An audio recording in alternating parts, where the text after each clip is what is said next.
Hello everyone. आज की इस वीडियो हम लोग बी फार्मा थर्ड सेमेस्टर का सैंपल पेपर सेकेंड देखने वाले हैं। और आज का जो सब्जेक्ट है वह है फार्मास्यूटिकल ऑर्गेनिक केमिस्ट्री सेकेंड।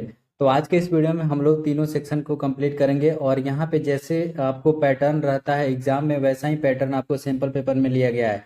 तो यह आपको प्रैक्टिस बेसिस पे बनाया गया है। तो यहाँ से अगर आपको प्रैक्टिस करना हो तो यहाँ पे आपको कुछ क्वेश्चन मिल जाएंगे जो कि प्रीवियस ईयर में रिपीट हुए हैं। यहाँ से आप प्रैक्टिस के लिए तैयारी कर सकते हैं। तो चलिए इस सैंपल पेपर को हम लोग शुरू करते हैं। और यहाँ पे आपको पहला क्वेश्चन पूछा गया है जो कि सेक्शन ए में है, व्हाट आर एनुलिन। एनुलिन्स के बारे में बताना है विथ एग्जाम्पल। तो यहाँ पे आपको एनुलिन्स मिल जाएगा विथ एग्जाम्पल के साथ। यहाँ पे आपको एग्जाम्पल भी बताना है और यहाँ पे एक्सप्लेन भी करना है डिफिनेशन। नेक्स्ट क्वेश्चन है, name the electrophiles in nitration and Friedel Crafts acylation of benzene. ठीक है, तो यहाँ पे आपको पहले तो इलेक्ट्रोफाइल्स इन नाइट्रेशन के बारे में बताना है। ठीक है, जो कि यहाँ पे आपको देखने को मिल जाएगा।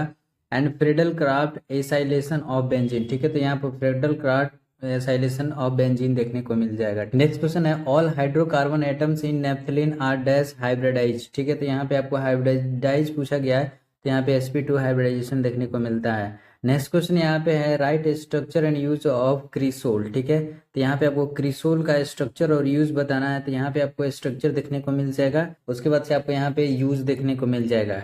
नेक्स्ट क्वेश्चन यहाँ पे पूछा गया है, write the resonate structure of anthracene. ठीक है, तो यहाँ पे आपको रेजोनेटिंग स्ट्रक्चर बताना है एंथ्रासिन का। ठीक है, तो एंथ्रासिन का रेजोनेटिंग स्ट्रक्चर आप इस तरह से देख सकते हैं। नेक्स्ट क्वेश्चन है, who give the structure of benzene. Benzene का स्ट्रक्चर किसने दिया था। ठीक है, तो यहाँ पे आपको साइंटिस्ट का नाम मिल जाएगा।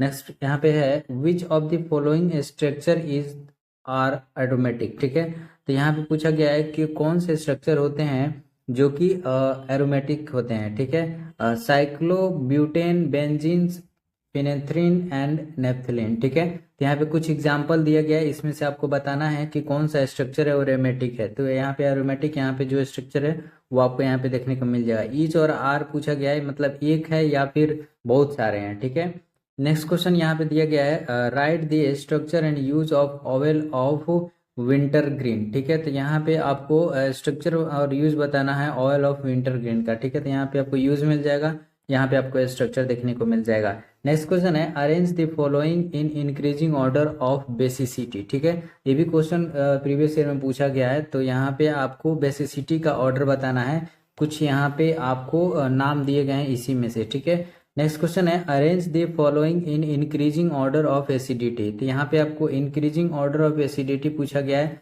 देखिए, एक बार एक क्वेश्चन पूछा गया है तो हो सकता है फ्यूचर में क्वेश्चन आ जाए। ठीक है, तो इस बेसिस पे क्वेश्चन को तैयारी किया गया है। ठीक है, तो यहाँ पे आपको कुछ केमिकल्स का नाम दिए गए हैं तो आप यहाँ पे देख सकते हैं। ठीक है, तो हमारा सेक्शन ए कंप्लीट होता है। अब चलिए हम लोग सेक्शन बी की तरफ चलते हैं और इसमें पहला क्वेश्चन पूछा गया है, व्हाट आर एरोमेटिक अमाइन। ठीक है, तो यहाँ पे आपको एरोमेटिक अमाइन क्या होते हैं उसके बारे में लिखना है। ये भी क्वेश्चन 2 नंबर में पूछा गया था। ठीक है, स्ट्रक्चर बताने के लिए एरोमेटिक अमाइन का। यहाँ पे नेक्स्ट क्वेश्चन जो है वह है, right general method of preparation and properties of aromatic amine. ठीक है, तो यहाँ पे एरोमेटिक अमाइंस जो है उसका प्रिपरेशन और प्रॉपर्टीज बताना है। ठीक है, तो यहाँ पे आपको प्रिपरेशन मिल जाएगा, method of preparation of aromatic amine. ठीक है, यहाँ पे आपको प्रिपरेशन है। ठीक है, उसके बाद से आप थोड़ा नीचे जाएंगे तो यहाँ पे प्रॉपर्टीज भी देखने को मिल जाएगा। ठीक है, जो कि क्वेश्चन में पूछा गया है। दोनों यहाँ पे काफी डिटेल में डिस्कस किया गया है। नेक्स्ट क्वेश्चन यहाँ पे है, define electrophiles aromatic substitution reaction. ठीक है, तो यहाँ पे आपको इलेक्ट्रोफाइल एरोमेटिक सब्स्टिट्यूशन रिएक्शन क्या होता है उसके बारे में बताना है। Explain with mechanism of general electrophilic substitution reaction of benzene. यहाँ पे आपको मैकेनिज्म भी बताना है of the general electrophilic substitution reaction का। ठीक है, तो यहाँ पे आपको मैकेनिज्म देखने को मिल जाएगा। ठीक है, पहले तो आपको एक्सप्लेन करना है जो कि यहाँ पे आपको एक्सप्लेन किया गया है सबसे ऊपर। ठीक है, उसके बाद से यहाँ पे आपको मैकेनिज्म देखने को मिल जाएगा। क्वेश्चन यहाँ पे है, write the structure, preparation and properties. ठीक है, तो एंड यूज यहाँ पे। ठीक है, तो यहाँ पे टोटल 4 चीज बताना है किसके बारे में, नेफ्थाइल अमीन एंड एलिजारिन। ठीक है, पे आपको नेफ्थाइल अमीन के बारे में मिल जाएगा। ठीक है, उसके बाद से यहाँ पे आपको प्रिपरेशन, प्रॉपर्टीज और यूज भी देखने को मिल जाएगा स्ट्रक्चर के साथ। ठीक है, तो यहाँ पे काफी डिटेल में डिस्कस किया गया। तो इस तरह से हमारा सेक्शन बी जो है वो भी कंप्लीट होता है। अब चलिए हम लोग चलते हैं सेक्शन सी की तरफ। और सेक्शन सी में जो पहला क्वेश्चन है, explain why benzene undergo electrophilic substitution reaction whereas alkene undergo addition reaction. ठीक है, तो यहाँ पे आपको पूछा जा रहा है कि ऐसा क्या होता है कि बेंजीन के साथ सब्स्टिट्यूशन होता है और अल्कीन के साथ एडिशन होता है, ठीक है। तो यही चीज़ आपको बताना है। तो यहाँ पे आपको दोनों को काफ़ी डिटेल में एक्सप्लेन किया गया है काफ़ी अच्छे तरीके से, तो आप देख सकते हैं। नेक्स्ट क्वेश्चन यहाँ पे, why Friedel Crafts acylation reaction not prone to polyacylation where Friedel Crafts alkylation reaction show poly alkylation, ठीक है। यहाँ पे आपको पूछा गया है कि फ्रेडल क्राफ्ट रिएक्शन को सबसे पहले आपको एक्सप्लेन करना है, ठीक है। तो यहाँ पे आपको बताना है कि कैसे यहाँ पे डिफरेंस होते हैं। नेक्स्ट क्वेश्चन यहाँ पे है, how will you distinguish between anilines 1 degree amine and methyl aniline 2 degree amine, ठीक है, and N dimethyl aniline 3 degree amine, ठीक है। तो यहाँ पे इसके बारे में डिस्टिंग्विश करके बताना है, जो कि यहाँ पे आपको देखने को मिल जाएगा, ठीक है। सारे एनिलीन को यहाँ पे डिस्कस किया गया है, जैसे कि आप यहाँ पे देख सकते हैं 3 डिग्री अमाइन, ठीक है। यहाँ पे आपको 2 डिग्री अमाइन, यहाँ पे 1 डिग्री अमाइन, ठीक है।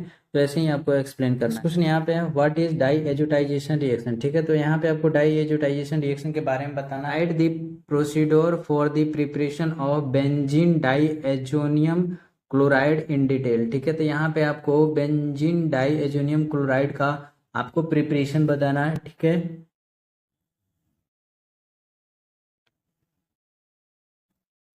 यानी क्वेश्चन में जो पूछा गया है उसको आपको पहले तो रिएक्शन बताना है, उसके बाद से आपको प्रिपरेशन बताना है, ठीक है। पहले रिएक्शन क्या होता है उसके बारे में यहाँ पे आपको देखने को मिल जाएगा, उसके बाद से आपको यहाँ पे प्रिपरेशन देखने को मिल जाएगा, ठीक है। तो यहाँ पे प्रोसीड्योर भी देखने को मिल जाएगा। नेक्स्ट क्वेश्चन यहाँ पे है, how will you distinguish between, ठीक है। तो यहाँ पे जो दिया गया है सबको आपको डिस्टिंग्विश करना है, ठीक है। तो यहाँ पे पहला जो है फिनॉल एंड इथेनॉल, ठीक है। दूसरा है फिनॉल और बेंजोइक एसिड। तो इस तरह से आपको सारे को यहाँ पे एक्सप्लेन करना है। तो यहाँ पे काफ़ी डिटेल में सबको एक्सप्लेन किया गया है। 7 नंबर में क्वेश्चन पूछा गया, तो इस हिसाब से आपको जवाब देना है। नेक्स्ट क्वेश्चन यहाँ पे है, how will you synthesize aspirin, ठीक है। तो यहाँ पे आपको सिंथेसिस ऑफ एस्पिरिन बताना है फ्रॉम फिनॉल। नेक्स्ट क्वेश्चन है, how will you synthesize aspirin from phenol, ठीक है। तो यहाँ पे आपको फिनॉल से कैसे एस्पिरिन बनता है उसके बारे में आपको बताना है, ठीक है। तो यहाँ पे फिनॉल से देख रहे होंगे कि एस्पिरिन कैसे बना है उसके बारे में बताना है। उसके बाद से राइट रिएक्शन ओनली, ठीक है। तो यहाँ पे आपको रिएक्शन लिखना है। तो यहाँ पे आपको देखने को मिल रहा होगा कि रिएक्शन लिखा गया है, ठीक है। तो यहाँ पे जितने भी रिएक्शन है वो आपको यहाँ पे देखने को मिल जाएगा। यहाँ पे भी देख सकते हैं कि फिनॉल से कैसे यहाँ पे एस्पिरिन बन रहा है, ठीक है। नेक्स्ट क्वेश्चन यहाँ पे, एक्सप्लेन द फॉलोइंग। आपको यहाँ पे दो जो टर्म दिए गए हैं उसके एक्सप्लेन करना है। Give the synthesis structure and importance of triphenyl methane, ठीक है। तो यहाँ पे ट्राइफिनाइल मीथेन्स के बारे में स्ट्रक्चर और सिंथेसिस बताना है। उसके बाद से आपको right resonance model and orbital model of naphthalene, ठीक है। तो यहाँ पे स्ट्रक्चर देखने को मिल जाएगा और थोड़ा नीचे जाएंगे तो आपको नेप्थलीन के बारे में देखने को मिल जाएगा, ठीक है। नेक्स्ट क्वेश्चन है, राइट द रेजोनेटिंग स्ट्रक्चर। तो यहाँ पे आपको रेजोनेटिंग स्ट्रक्चर मिल जाएगा नेप्थोल का and orbital model of naphthalene. देखिए यहाँ पे आपको क्वेश्चन नहीं सॉल्व किया गया था, ठीक है। इसमें भी सेम क्वेश्चन था, ठीक है, रेजोनेटिंग स्ट्रक्चर एंड मॉडल। तो यहाँ पे इसलिए नहीं सॉल्व किया गया है क्योंकि यहाँ पे न्यू क्वेश्चन यहाँ पे डालकर यहाँ पे सॉल्व किया गया है, ठीक है। तो यहाँ पे देख सकते हैं कि कैसे आपको ऑर्बिटल पिक्चर के साथ आपको एक्सप्लेन करना नेप्थलीन का, ठीक है। तो यहाँ पे नेप्थलीन का सब कुछ मिल जाएगा। तो इस तरह से हमारा जो सेक्शन सी है वो भी कंप्लीट होता है। आई होप कि आपको ये वीडियो अच्छी लगी होगी। मिलते हैं नेक्स्ट वीडियो में, तब तक के लिए बाय, टेक केयर, जय हिंद।